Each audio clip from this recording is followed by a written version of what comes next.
मुंबई का अंडरवर्ल्ड एक समय में दुनिया के सबसे खतरनाक और संगठित क्राइम नेटवर्क्स में से एक था, जिसका शुरू 1940-50 से होती है और 1980-90 में अपने पीक पर पहुंचा।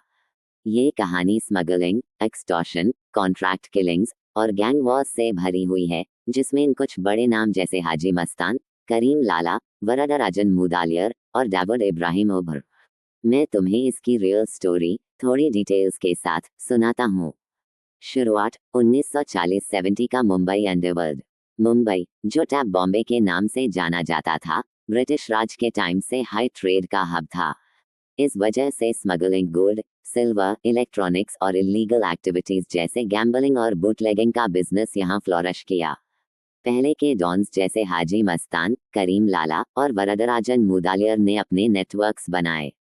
हाजी मस्तान, एक तमिल ओरिजिन का स्मगलर, जो बॉम्बे डॉक्स से गोल्ड और सिल्वर स्मगलिंग करता था। उसने अपने पैसे रियल एस्टेट और बॉलीवुड में लगाए और एक सेलिब्रिटी डॉन बन गया।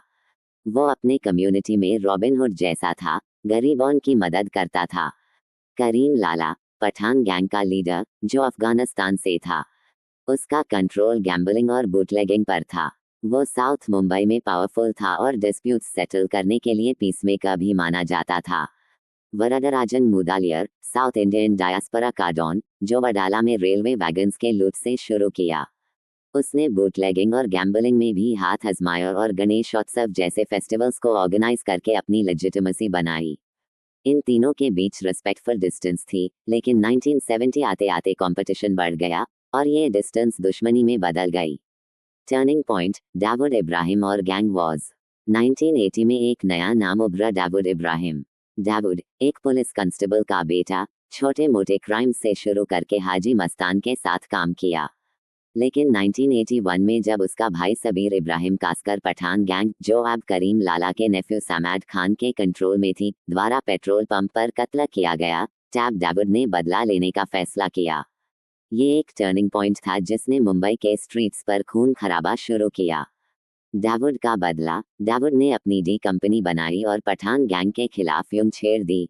1983 में अमीरजादा नवाब खान को मुंबई सेशंस कोर्ट के बाहर मारा गया और 1984 में सैमाद खान को साउथ मुंबई के एक होटल में शूट किया गया। ये दोनों मर्डर्स डेविड के आदमियों ने किए। पठान गैंग के साथ ये गैंग वॉर इतनी इंटेंस थी कि रिटायर्ड डॉन करीम लाला को बिक में आना पड़ा ट्रूस के लिए।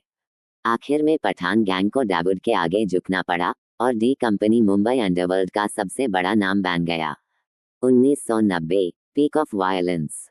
1990 में मुंबई का अंडरवर्ल्ड अपने सबसे खतरनाक दौर में था।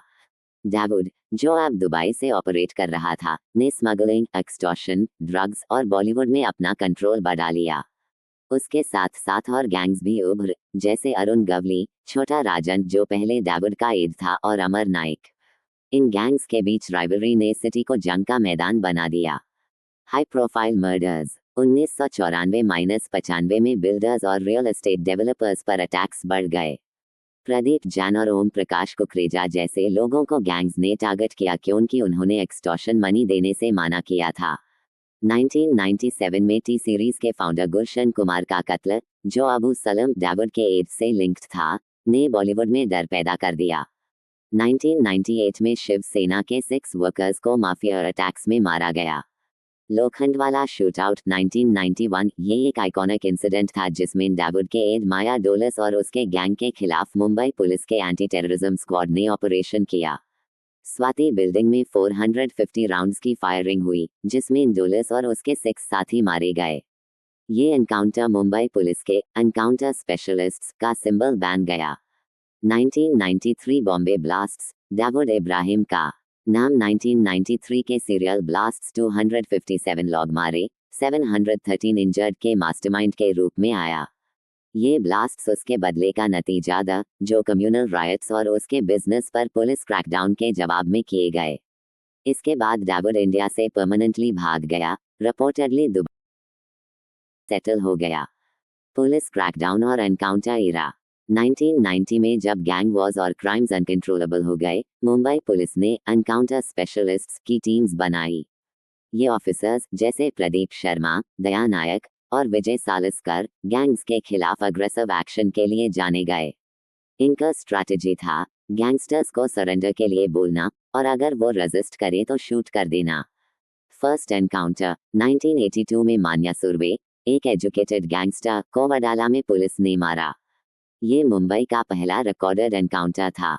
1983 बैच मुंबई पुलिस के 1983 बैच के ऑफिसर्स जो जूलियो रिबेरो के अंडर ट्रेन हुए ने गैंगस्टर्स के खिलाफ एक सिस्टमैटिक वॉच एडी 2004-05 तक लगभग 500 गैंगस्टर्स एनकाउंटर्स में मारे गए। बिग एनकाउंटर्स 1984 में रामा नाइक का एनकाउंटर, 1991 में लोखंडवाला शूटआउट, 2000 तक डेवुड, छोटा राजन, अरुण गवली और रवि पुजारी के गैंग्स के की मेंबर्स को या तो मारा गया या अरेस्ट किया गया। अंडरवर्ल्ड का ट्रांसफॉर्मेशन 1993 के ब्लास्ट्स के बाद पुलिस क्रैकडाउन ने अंडरवर्ल्ड को बदल दिया। डेविड और छोटा राजन दोनों इंडिया से भाग गए। गैंग्स ने अपने ऑपरेशंस को साइलेंट कर दिया और रियल एस्टेट, कंस्ट्रक्शन और हवाला मनी लॉन्ड्रिंग में इन्वेस्ट किया। एक्सटॉर्शन और किलिंग्स कम हुए और गैंग्स ने अपने एरियाज ऑफ ऑपरेशन डिवाइड कर लिए। अरुण गवली, एक टाइम का डॉन, अब पॉलिटिक्स में चला गया और चिंचपोकली से एमएलए बना। रवि पुजारी, छोटा राजन का एक्सेड, 2010 में एक्सटॉर्शन और फायरिंग्स के केसेस में एक्टिव रहा, लेकिन बाद में पुलिस ने उसको भी ट्रैक किया। डेविड इब्राहिम अभी भी एक फैंटम फिगर है, रिपोर्टेडली कराची में है। उसके गैंग के मेंबर्स ड्रग्स, बेटिंग और रियल एस्टेट में एक्टिव हैं, लेकिन पुरानी वाली वायलेंस अब नहीं है। आज का सीन, आज मुंबई का अंडरवर्ल्ड पहले जैसा नहीं रहा। Maharashtra control of organised crime act MCOC और पुलिस के कांस्टेंट प्रेशर ने गैंग्स को वीकन किया है। लेकिन अभी भी छोटे गैंग्स जैसे लॉरेंस बिश्नोई गैंग एक्टिव हैं, जो रिसेंटली सलमान खान और बाबा सदीकी के मर्डर केस में लिंक्ड हुए हैं। अंडरवर्ल्ड अब सोफिस्टिकेटेड हो गया है, टेक्नोलॉजी और इंटरनेशनल नेटवर्क्स का यूज करता है। कल्चरल इम्पैक्ट, मुंबई का अंडरवर्ल्ड बॉलीवुड के लिए भी इंस्पिरेशन रहा है। फिल्म्स जैसे Satya, company, shoot out at Lokhandwala और once upon a time in Mumbai ने इस एरा को डिपिक्ट किया। ये मूवीज रियल इंसिडेंट्स और कैरेक्टर्स जैसे डेविड, हाजी मस्तान से इंस्पायर्ड हैं, जो मुंबई के अंडरवर्ल्ड की डर और फैसिनेशन को दिखाती हैं। सोर्सेज, ये कहानी मल्टीपल सोर्सेज से कंपाइल की गई है, जिसमें Hindustan times, India today, Wikipedia और नेटफ्लिक्स के डॉक्यूमेंट्री मुंबई माफिया, पुलिस वीज द अंडरवर्ल्ड के इनपुट्स शामिल हैं।